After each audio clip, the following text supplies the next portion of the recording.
mon voyage en Chine évidemment. 2 semaines, 2 semaines. Pourquoi j'y suis allé? Est-ce que j'aimerais bien y retourner? Comment c'était? Quelles sont mes impressions? Qu'est-ce que j'ai aimé? Qu'est-ce que j'ai pas aimé? Qu'est-ce que j'ai vu? Je vais tout vous dire dans cette vidéo. J'espère que vous allez aimer. N'hésitez pas à liker et à vous abonner si ce n'est pas déjà fait. Et marque-moi un commentaire si tu sais déjà pourquoi j'y suis allé ou pas. C'est parti.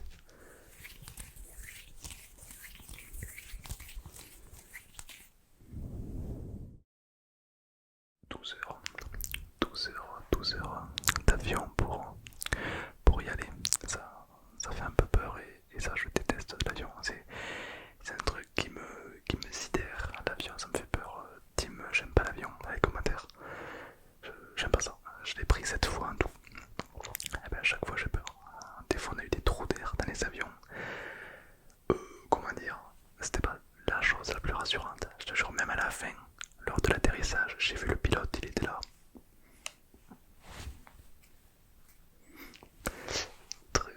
Très peu rassurant. Mais bon, tant bien que mal, on est arrivé à Shanghai. Alors, directement en tant que bon touriste, bah, je voulais faire les boutiques. Et là-bas, la vie est tellement pas chère. Euh, Tout est à moitié prix. Je suis rentré dans un magasin Apple. L'iPhone 15, qui est le dernier sorti, il est à quoi 1500 € en France. Là-bas, il est à 800 €. Neuf, le même. Donc tout est à moitié prix quasiment. Ça fait vraiment. C'est vraiment incroyable. Puis les villes sont hyper magnifiques, de très belles lumières, des gens agréables. Les gens ils crachent par terre, ça c'est vrai, les gens ils crachent par terre. Alors au début on m'a dit ouais c'est à cause de la pollution etc. En fait non, parce que même dans les petits villages ils crachent. C'est un style, voilà, c'est chez eux ils font ça. Voilà, c'est un peu comme nous, je sais pas, nous on pète. Ben voilà, eux ça se fait de cracher. Tout comme fumer à l'intérieur, parfois ils fument à l'intérieur. Voilà, ça m'a un peu perturbé, parce que je suis pas un fumeur, j'aime pas ça. Mais c'est vrai que bon, on respecte, hein, c'est des codes de chez eux.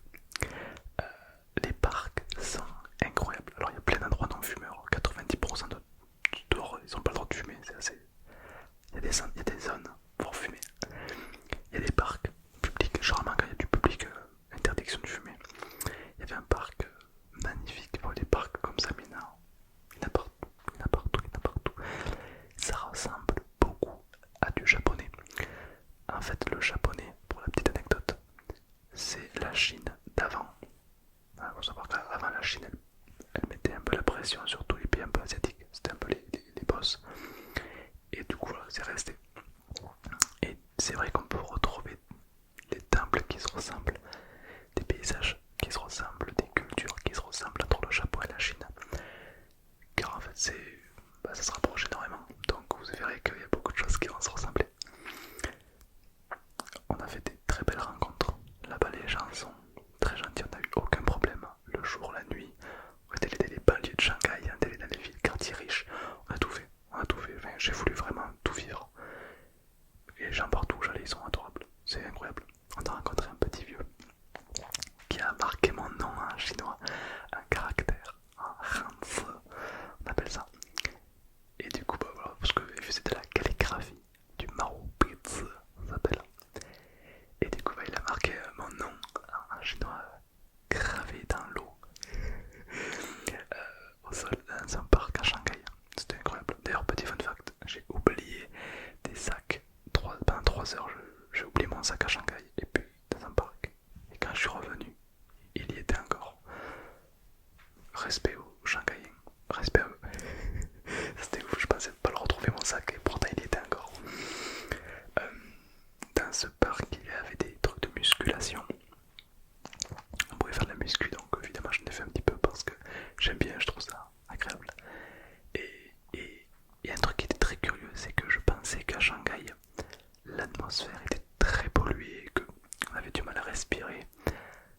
Pas du tout, pas du tout, pas plus qu'à Paris, pas plus qu'ici, j'ai pas ressenti, j'ai pas du tout ressenti la pollution. On la voit, enfin on la voit, ouais, comme un brouillard au loin, on observe un brouillard. Mais une fois qu'on y est,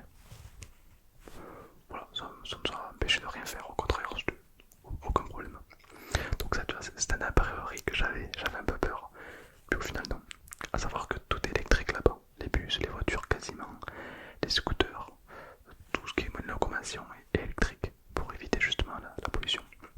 Donc c'est vraiment pas mal. La nourriture, faut que je te parle de la nourriture. Là-bas, bon, déjà là-bas tu manges très bien pour 5 euros. Voilà, pour 5 euros tu manges divinement bien. Beaucoup. Il y a de tout. Nourriture, poisson, viande, légumes. Il y en a pour tout le monde. C'est incroyablement bon. La cuisine chinoise va me manquer énormément. Car c'est vraiment quelque chose qui est très bon et très accessible à tout le monde. Là-bas le thé c'est comme l'eau. T'as du thé à volonté, t'as du riz à volonté. Donc c'est vraiment, tu peux pas repartir d'un restaurant à nez faim, c'est pas possible. Donc ça c'est vraiment incroyable. Les villes, l'avancée technologique qu'ils ont par rapport à nous, les robots. Là-bas j'ai vu des robots qui te donnent des glaces, qui t'aident, qui te donnent à manger, qui te livrent. Des robots qui t'aident pour prendre le métro. Enfin, ouais. Là-bas c'est légèrement futuriste, légèrement. Puis les gratte-ciel, des gratte-ciel immenses, très très très très grands, très très hauts, c'est magnifique. J'ai pu monter tout en haut, au 190e étage, observer Shanghai de haut, c'est magnifique, franchement c'est à voir, c'est très très très beau. D'ailleurs en parlant de voitures électriques, j'ai vu beaucoup de voitures de marque qu'on ne connaît pas en France. Par exemple pour nous en France, Xiaomi, c'est un téléphone. Voilà, pas ouf, c'est un téléphone.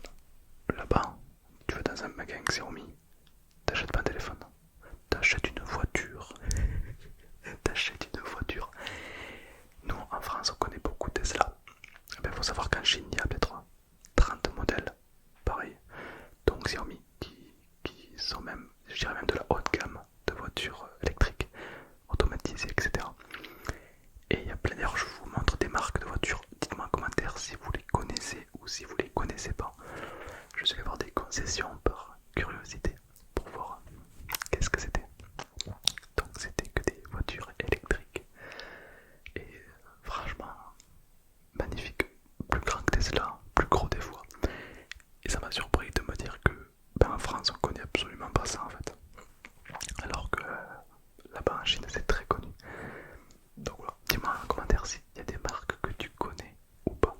Moi en tout cas je connaissais très peu, très très peu. Fun fact, j'ai vu une Peugeot.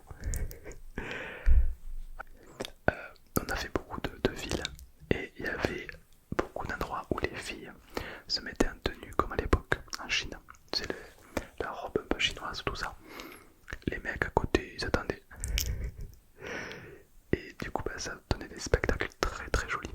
Alors il y avait beaucoup de shooting photos. Les filles faisaient ça pour leur Instagram. Enfin non, ils ont pas Instagram. Ils ont Siranchou, Twing, Bilibili. Bon. Et du coup ils font des shootings et tout, donc c'est plutôt stylé. J'ai même rencontré des influenceurs coréennes, une influenceur coréenne. Du coup on a discuté pas mal. Et je t'expliquerai en fin de vidéo que là-bas, question influenceurs, ils sont costauds, ils sont très très costauds. C'est pas mal, je vais t'en parler. Donc pas mal de tenues, vraiment sympa, vraiment c'est magnifique. Vraiment si tu vas là-bas, c'est waouh, magnifique. Des endroits hyper romantiques, enfin que je trouve romantiques, très beaux. On dit que la France est romantique, mais je sais pas, comparé à ce que j'ai vu là-bas, et plus là-bas, c'est des endroits, des parcs, vraiment tout est fait, tout est beau, c'est magnifique. Après je te cache pas qu'il y a des déchets aussi, hein, surtout dans les endroits touristiques, au bord des routes. C'est arrivé qu'au bord des routes il y a quelques déchets par terre. Mais bon, c'est surtout, voilà, dans les endroits touristiques un peu perdus en campagne. En ville, généralement, c'est propre, tout est propre. Les éboueurs font de la musique. Je sais pas pourquoi, en Chine, nous c'est les marchands de glace qui font une petite musique. Là-bas c'est les éboueurs, ils font une petite musique. Je sais pas pourquoi. S'il y en a qui savent, marquez-moi tout en commentaire. Ouais, des chiens, il y a beaucoup de chiens. Alors non, ils ne mangent pas les chiens. À aucun endroit en Chine ils ne mangent les chiens, ça c'est faux évidemment. Et à Shanghai, tu verras pas beaucoup de chiens, car les gens disent que c'est pas un environnement pour eux. Parce que la ville, voilà, le chien ne peut pas sortir, ne peut pas se dépenser, donc c'est pas bien. Mais en campagne ou dans les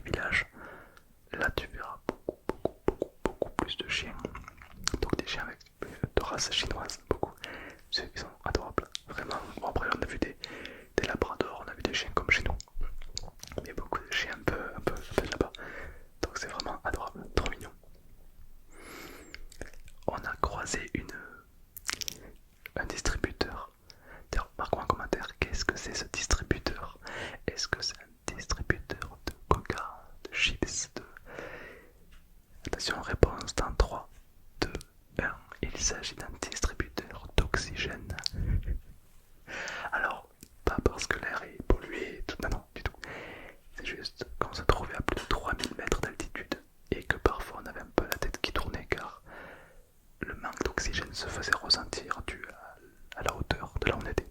Donc il vente de l'oxygène, c'est plutôt rigolo. Comme tout bon gamer qui se respecte, j'ai joué à Pokémon Go en Chine, voilà. Et attention, j'ai pas vu de Pokémon différents par rapport à la France. Je sais qu'il y a un mythe voilà, qui était en mode ouais en Chine il y a des trucs différents. Ben non. Enfin en tout cas j'en ai pas vu. Peut-être que j'ai pas eu de chance. Mais j'en ai pas vu, c'était les mêmes qu'en France. Donc voilà, j'étais déçu. Déçu de Pokémon Go. Allez, j'ai tout noté sur un papier. Ah oui là-bas ils aiment bien jeter de l'argent dans les fontaines. Du coup j'ai tout ramassé. Je plaisante évidemment. Non, c'est un peu comme chez nous, ouais, on fait un vœu, on met une pièce à la fontaine, on fait un vœu, voilà. Plutôt cool, plutôt sympa. Il y a même une forêt où il y a beaucoup de singes. Alors je savais pas qu'il y avait ça en Chine, mais voilà, il y a ça. Une forêt avec plein de singes. Alors les singes, qu'on se le dise, c'est le pire truc. C'est méchant, mais enfin, c'est mignon et gentil quand t'as de la nourriture. Sinon, c'est méchant. C'est très bête. Voilà, j'ai pas aimé hein, les singes, j'ai trouvé ça pas très gentil. Donc bon, peut-être qu'il y en a qui ont des expériences meilleures que moi, mais j'ai trouvé ça un peu limite les singes. Faut pas leur faire confiance. On a visité, je crois que c'était à Suzhou, où on a visité une petite ville vraiment perdue. Et pourtant il y avait beaucoup de monde. Et là je me suis dit mais pourquoi il y a autant de monde dans cette ville, dans ce petit village? Parce qu'en fait une série très connue en Chine qui génère plusieurs millions de vues a été tournée dans ce village à Suzhou. Du coup il y avait un peu comme chez nous Plus belle la vie. Ouais, sauf que nous tout le monde s'en fout, mais là-bas c'est un peu comme Casa des Papel, tu vois. Et du coup comme ça a été tourné là-bas, tout le monde y va pour retrouver les mêmes paysages. Voilà, petit vraiment stylé. On a fait vraiment de très belles rencontres. Des gens adorables, cœur sur la main. On a même rencontré un moine qui nous a offert le thé. Pendant toute une après-midi, on a discuté avec lui dans son temple à plus de 3000 mètres d'altitude. C'était plutôt intéressant et puis intriguant. Quand il parle et tout, beaucoup de sagesse, beaucoup de choses intéressantes. J'ai beaucoup aimé. Là-bas, il y a pas mal de rizières, de champs, pas les champs comme chez nous, hein. Il n'y a pas beaucoup de vignes, mais il y a beaucoup de champs, un petit peu de rizières pour le riz ou autre. Donc c'est plutôt magnifique, ça donne des paysages différents. Et il y a des toilettes Apple. Voilà, il y a des toilettes Apple. Est-ce que nous on a ça? Non, eux ils ont des toilettes Apple. Voilà, ça faut le savoir. Les temples sont magnifiques, il y a des temples de tout. Il y a des temples de tout, il y a même des mosquées et des églises. Alors petit fun fact, à l'époque il y avait une mosquée. Alors les mosquées ressemblent à des temples, les églises ressemblent à des temples et les temples ressemblent à des temples, tout ressemble à des temples. Impossible d'être en manque de batterie de téléphone là-bas, c'est impossible. Il y a des chargeurs de téléphone partout, mais quand je dis partout c'est partout, en campagne, dans la forêt la plus perdue, en ville, peu importe, tu peux charger ton téléphone partout, c'est incroyable. Et surtout c'est vraiment pas cher pour 20 centimes, 30 centimes, c'est vraiment pas cher. La vie est quand même moins chère que chez nous, donc forcément ça fait un décalage. Mais c'est super, je trouve que c'est incroyable de voir que là-bas tu ne peux pas être à manque de batterie. Là-bas c'est pas un truc qui les préoccupe. Nous en France on est en mode oh là là vite j'ai plus de batterie, t'as pas un chargeur. Cette phrase n'existe pas là-bas. Ils ont tous des batteries externes, hein. C'est incroyable.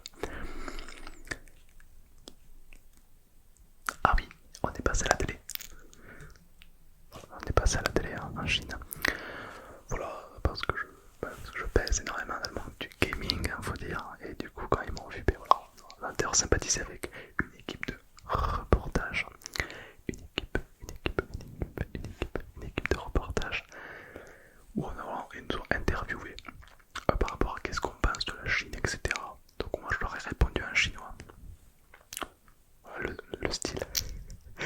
Du coup, c'est. Alors, mon chinois est limité, hein, je vous le dis. À 23h, je rentre dans l'hôtel. Les toilettes sont cassées.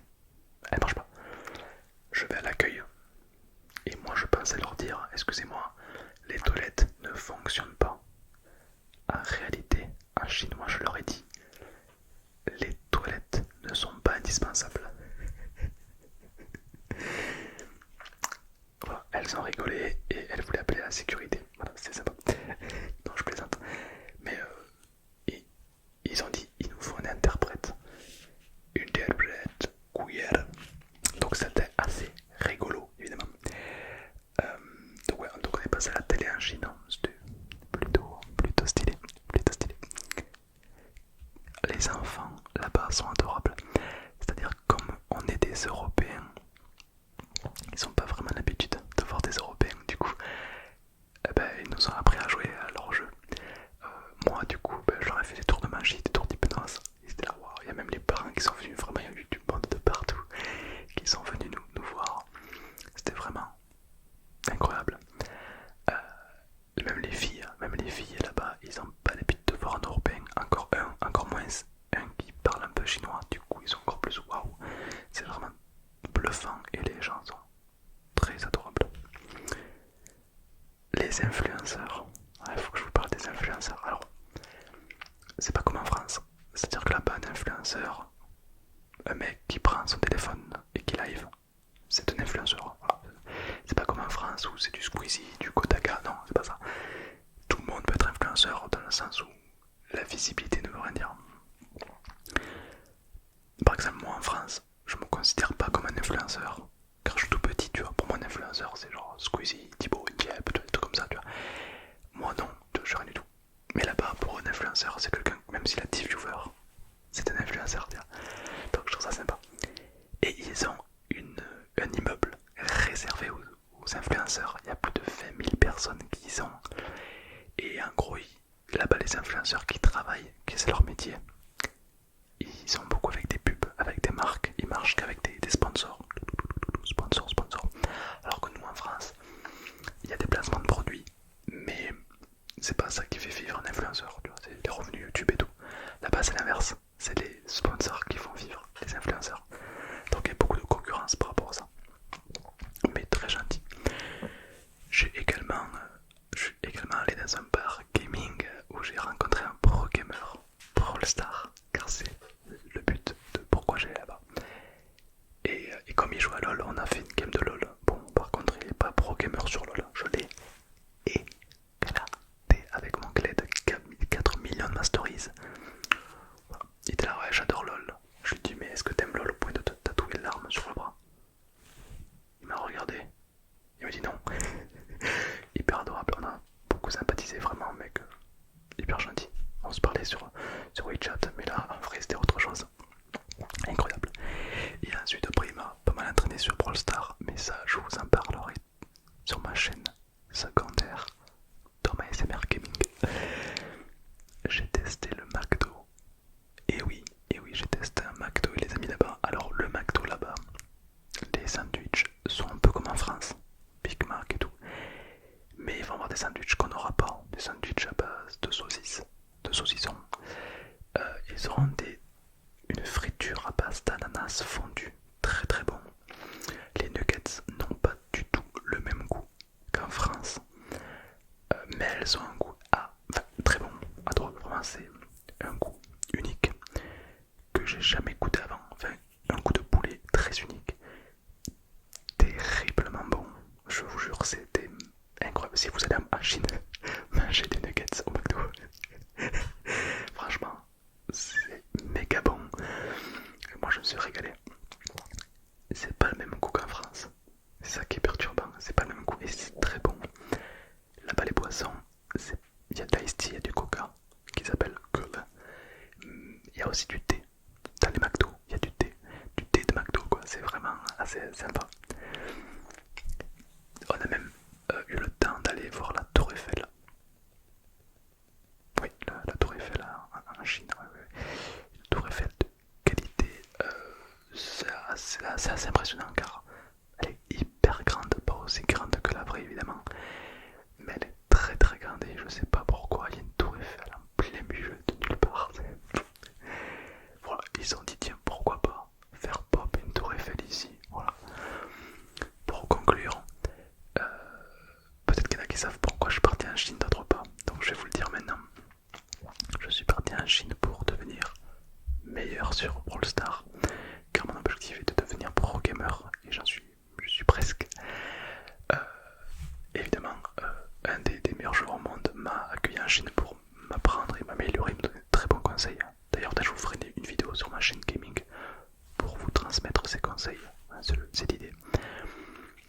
Et c'est vrai que la Chine, c'est un endroit qui me passionne depuis tout petit. Et même si je suis retourné en France, mon cœur est resté en Chine. C'est vraiment un pays qui me plaît, qui m'appelle. Je sais pas pourquoi c'est un pays qui m'appelle. Je sais pas pourquoi. En tout cas, j'ai qu'une envie, c'est d'y retourner, de reparler aux gens, de manger comme la cuisine de là-bas. Car vraiment, c'est des souvenirs incroyables. D'ailleurs, je me suis d'ailleurs rendu compte d'un truc, qu'entre la Corée, le Japon et la Chine était plutôt sous-cotée. Genre les touristes vont beaucoup au Japon, maintenant ils vont un peu plus en Corée, mais ils vont pas beaucoup en Chine, alors que les paysages sont les mêmes et il n'y a personne en Chine.